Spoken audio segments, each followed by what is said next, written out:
Welcome to this Production Expert podcast special. I'm Mike Thornton, and in this special edition, we're joined by Orfeas Boteas, founder and Krotos CEO, and Matthew Collins, head of product for Krotos. Welcome to you both. Thank you, Mike. It's great to be here. Thanks, Mike. Thanks for inviting us. Okay, so following the release of the Adobe Premiere version of the video to sound integration for Krotos Studio Pro and the publication of our article comparing the features of Reformer Pro and Studio Pro, we've had significant backlash from the community. In fact, we've had to take down our Facebook post for the article because a number of negative comments directed both at Krotos and ourselves. So our response to this is to invite Krotos and Orfeas and Matt have both agreed to be here to really give you both the opportunity to address these comments and to discuss some of the larger issues that face our professional audio community. So to me, it seems your troubles really started when you expanded your products to users of video editing software like Adobe Premiere and DaVinci Resolve, in the sense that the people who are using those products are essentially not audio professionals. And I've got here two questions from the community that pick up on this issue. So Matt Smith says, someone on their end has crunched the numbers and determined that they can afford to lose the majority of their pro audio customers by gaining new customers on the picture editing side of the industry.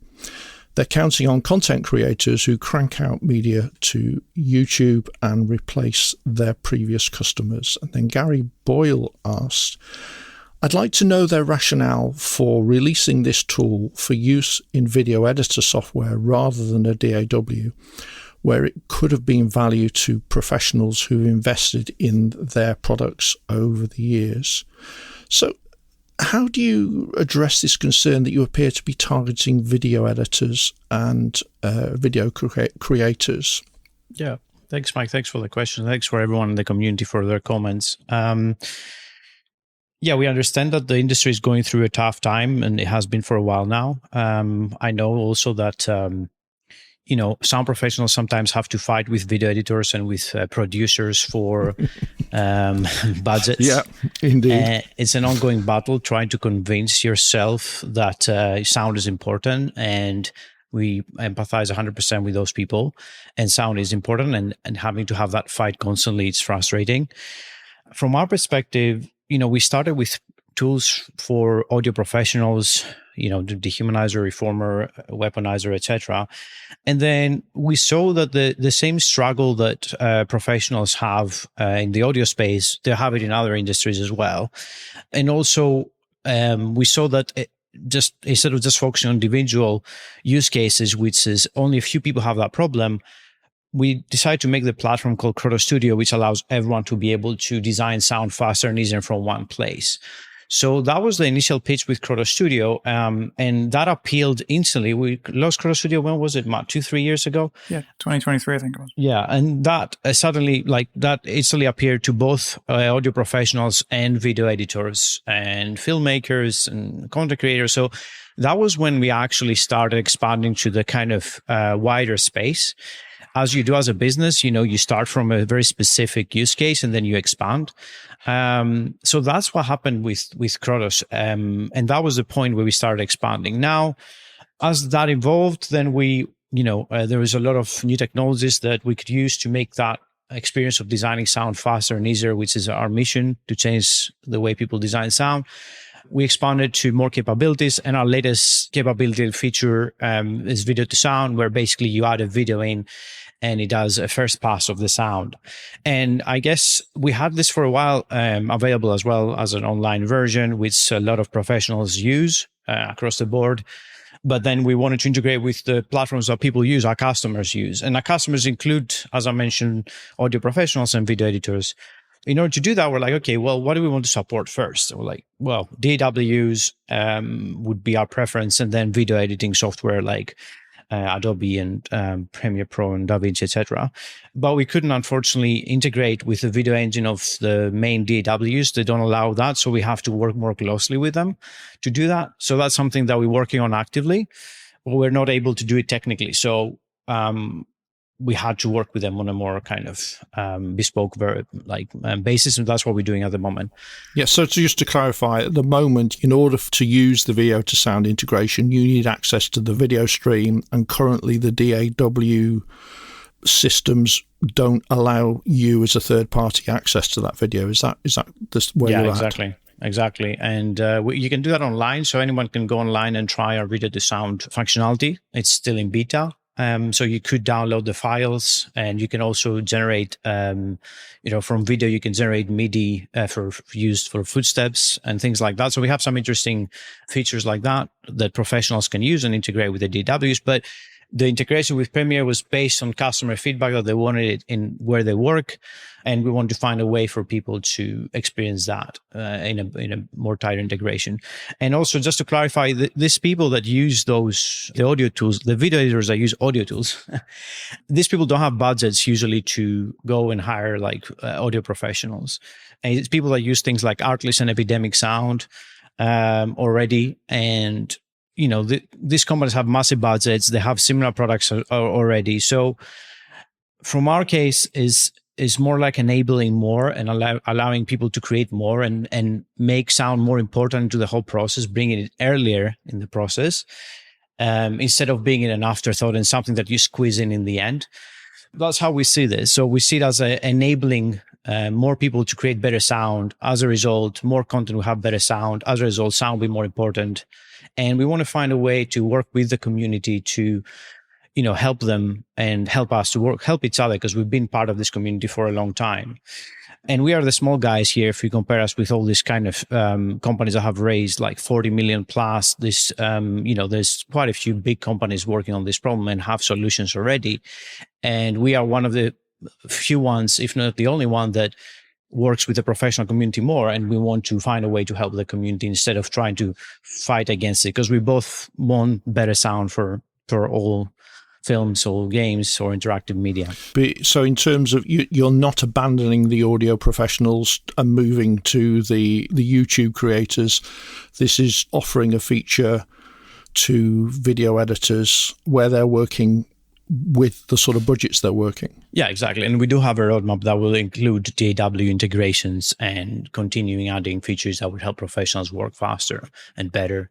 Yeah, that's not our intention, and we want to support the community. Also, we want to find a way to integrate with the community potential. They could create assets that could be integrated into our platforms, create a marketplace around that. So we have a lot of ideas that we work with the community because, with AI, there's going to be change. I mean, there is no reason to kid ourselves about that. This is a fact, right? When there's new technology, industries change, things change. So we just need to ride that wave and work as a united front, let's say, to be able to ride that wave. And there could be challenges across the board.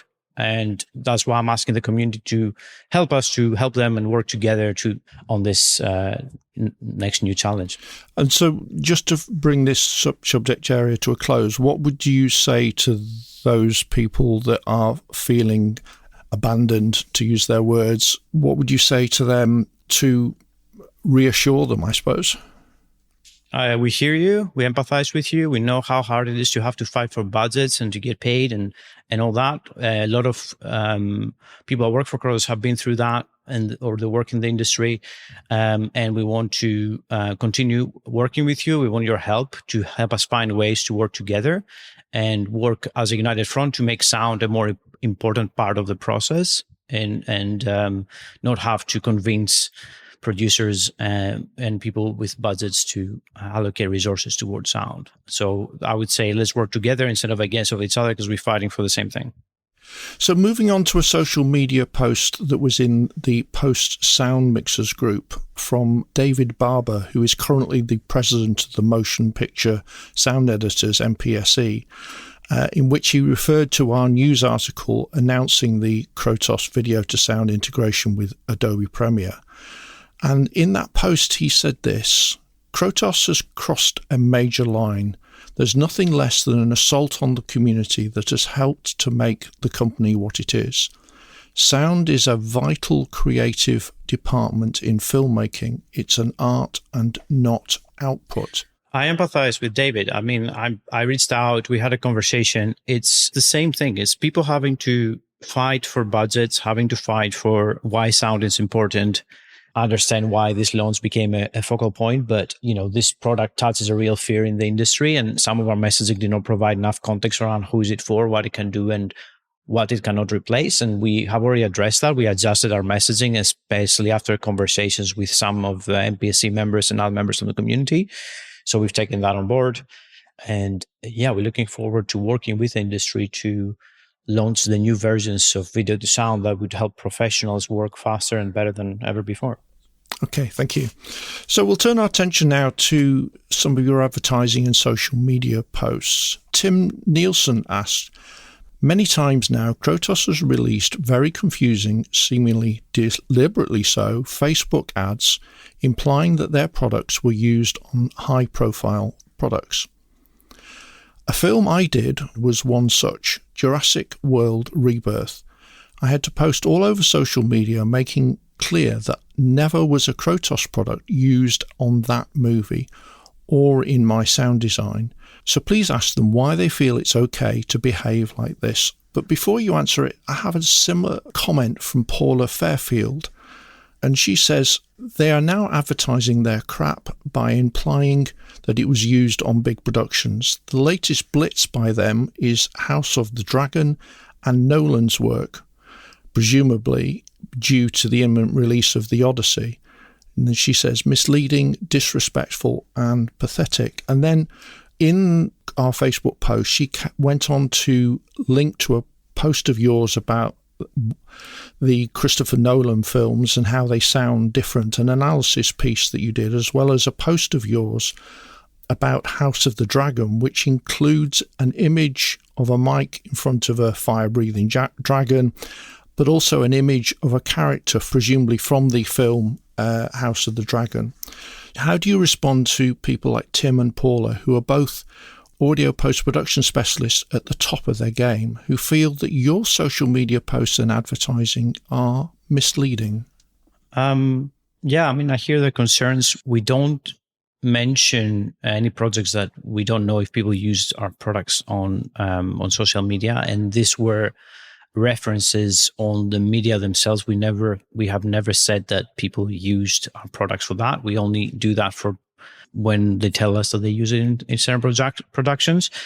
Also, sound redesign is something that a lot of people do on social media, and it's something that works quite well, and it's a lot of fun. A lot of people like it.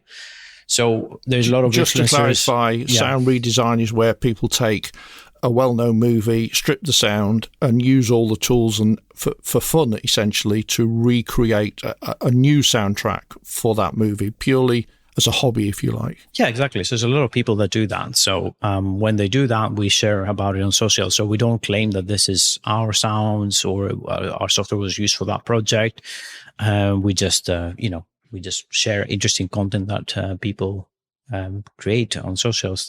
That's it. Just sort of looking at it, I mean, one of the things that we have similar challenges with our own social media posts, that when people are scrolling through their social media feeds, they see something, and you know what it's like when you're in doom scrolling mode. You're scrolling through and you have a relatively short amount of time to evaluate whether this particular post is something you want to continue watching, or you just want to, not interested in that, I'll scroll on through. And the consideration that perhaps people don't have enough time to analyze whether this is you speaking or social media creative speaking. And in our research for this podcast, we talked to a number of social media experts from within our audio industry. So this is specifically to our industry. And the advice they give to any client is that unless they've got written permission from the owners of the branding and the products, that using them in the content created either by you, the brand, or by you sharing content from other creators, if you use the content and the imagery, their advice is that is a complete and absolute no-no. And very much that because people don't have the time, that this really is a challenge. But again, as someone who works in the media and has to look at all of this in, once you effectively republish it, you become, the broadcaster. And I mean, I have a challenge because Facebook, for instance, has the tools to use. If you have a reel, it says, do you want to use the content from this reel in your own reel? It's kind of encouraging people to use content they actually don't have permission to use. And I'm just wondering whether we all need to be really more careful. I mean, how do you feel about that? Yeah, I mean, we need to be careful, and we are careful with those things. We don't produce this content ourselves. If other people share it, we're happy to share it. But yeah, we need to be careful about this for sure. And I would say that we did not intend to imply that Krotos was used on those productions. But I can see that, if this post appear quickly on social feed, the distinction between the official production credit and fan redesign might not be obvious. So we should make the redesign content more clear. And that's something that I'll review with our marketing team to make sure that it's labeled properly and presented in a way that is more clear. Maybe that's something that we should look at to make sure that there is no confusion about that, to address people's concerns. Okay. Is there anything that either of you would like to add, or something you want to say that you feel hasn't yet been covered in this podcast special? Because again, we just want to give you the opportunity to be able to say anything that you feel is important and needs to be said at this point. I would say maybe move quickly on the launch, and we didn't explain maybe the professional roadmap, which we are working towards now. And there are technical integration constraints, and we know that our customers want that integration, so we're working towards that. So I guess we should have communicated that better, and we want to work with the community to help us, give us feedback on that roadmap, and find a way to work together to ride the wave of all the challenges that this change in technologies is going to bring. And yeah, understand the frustration of people. We're not against people. We want to support their. We're not against anyone. We empathize with everyone, and we know that there are struggles on in the industry. So we want to help as much as possible, and that's what our intention. Yeah, I mean, we like sound. That's why we do this. We started this company. I started this company as a passion of sound, and we continue doing that, and that's our mission. So, yeah. Matt, what about you? Yeah, I guess the only other thing I can add there is going back to the DAW integrations that people are obviously interested in, because obviously they want to try this workflow in their own environment, which makes perfect sense. We are actively talking to all those manufacturers, or having been approached also from them with interest for this stuff. So those things should be arriving with us later in the year. We are actively working on that, and we want to bring this technology and this workflow into those environments and provide it to professional users. And the reason that we want to do that is that we do see it as a great tool in the tool set for professional sound designers and sound editors as well. It's an extension of the product work we've always done in terms of trying to streamline workflows. And like Orfeas has said as well, we see this technology as a first pass tool that gets you from zero to something quickly. And part of the product and the way that it works is that once you have a result, you can iterate on it. You can chop and change things. You can keep as much or as little as you want. Maybe there's only one aspect of that design that it's produced which is useful to you, but maybe that stimulates you to be creative in your own right. Or it's not a one button, one pass solution. If it's come across like that we obviously didn't represent ourselves fairly. But yeah, I think we obviously need to do better with our messaging and the way of presenting this technology, particularly in the way that people reacted to it. So, we're learning from that, and we have to be humble and responsive to that. But I mean, yeah, I think that was your first question there, Mike, was like, when is this arriving? It will be arriving later in the year for all those reasons. So we look forward to doing that and working with our partners there and with manufacturers to make that a happy collaboration and bring that to people. And hopefully it's a useful tool for them in their tool set. Okay, well, Orfeas Boteas and Matthew Collins, both from Krotos, thank you very much for your time. Thanks, Mike. Thank you. Thanks so much, Mike. Thanks for your time and your questions.